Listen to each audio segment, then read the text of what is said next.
I want to talk about the incorporation of Pompano, All right. right? Sure. Your fourth generation, your great-grandfather signed the Articles Of incorporation for the city of Pompano Beach. Tell me about that and what that truly means.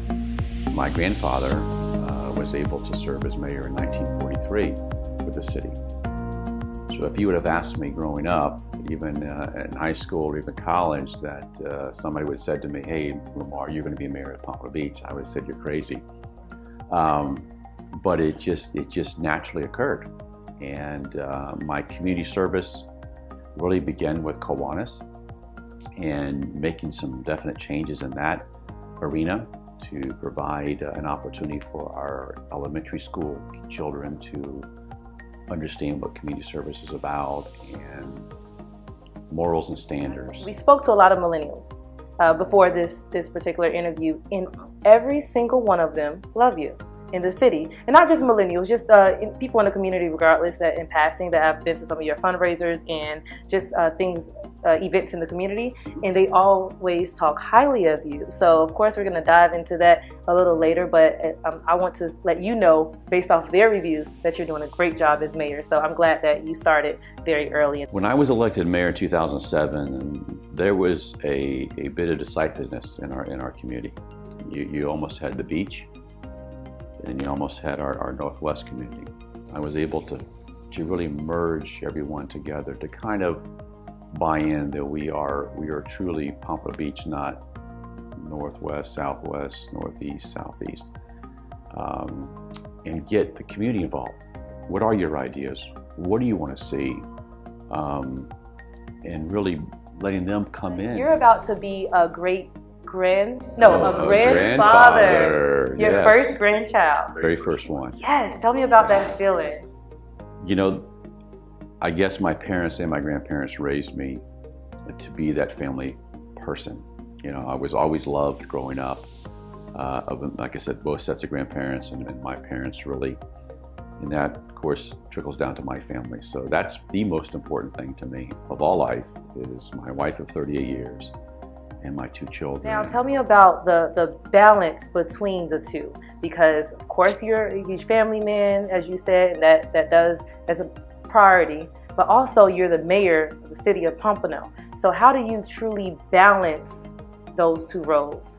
And I also run a successful business. Yes, successful business owner, yes. So you've got three, it's a trifecta there. As your role of being a mayor, what are some of the weights that you have to carry, you know, the struggling moments? And the reason why I ask again is because this whole thing is trying to get people to understand the different roles, because you want us to vote, but what exactly is it that you really do? And I want people to understand what you go through behind the scenes.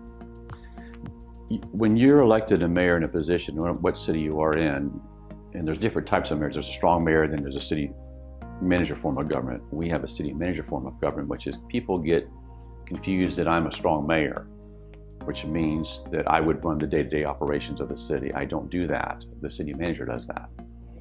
So I'm one of 6 on the dais, although I'm elected throughout the entire city. So the entire city votes for me, whereas a district commissioner only gets elected within their specific district. So having those coming together is interesting, but you become the face of your city. People look up to you to be there when they're needed, whether it be a business scenario, like I said, or a constituent needing an issue solved. So sometimes they look to you as a strong mayor, and it's a burden responsibility, because you want to make sure that everybody's treated equal and that you accomplish what they need to accomplish at the end of the day. So the weight on your shoulders is heavy, but the reward is so much more better. I think I really run a great meeting as far as decorum and respect for each other, not only from the dais, but from the community. And that's great. But again, that one-on-one, that opportunity to serve individuals is where I get my satisfaction of, and my gratitude. When voting was a struggle, especially for African Americans. So nowadays we have this freedom, and here we are, and we're not out voting. what does that look like to you, or how do you feel about that bridging that gap? How would that come about in the city? The ability to be able to vote absentee, early voting, and election day is huge. So how do we get our millennials motivated? And I think you're going to see a difference this election. I'll tell you why. What happened at Stoneman Douglas really created a whole new wave here, I think, in South Florida, in this nation, that the millennials and that generation is waking up and saying, you know what, we can make a difference, and they are. I mean, look at what's happening since then, from state legislative actions to even federal actions. They've made that difference. So I think they've gotten the buy-in now, and that's what we have to continue to say. You are our immediate generation. You are our immediate leaders.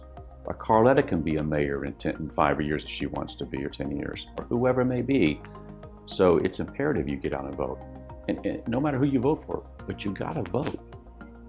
If you don't vote, you don't have a right to say anything, in my opinion. Very sporadically, but there are millennials, I would say, running for office. Yes. That's exciting. That's huge.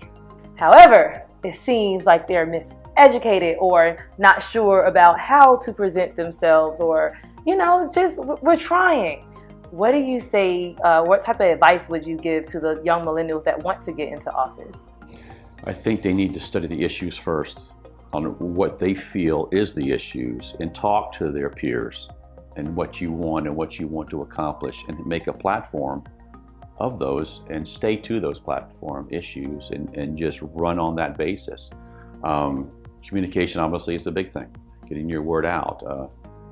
Taking speech classes and listening to your instructors, your teachers, which is a whole nother subject. We can talk about teachers and how they are the foundation of this country, and how they change lives daily and are paid very little for that. That bothers me, but that's a whole nother level. But don't be shy, get involved, and express yourself, and you'll win. Because I think the general public is looking for that differentiator, not that same old. I definitely commend those who I've seen that want to step up.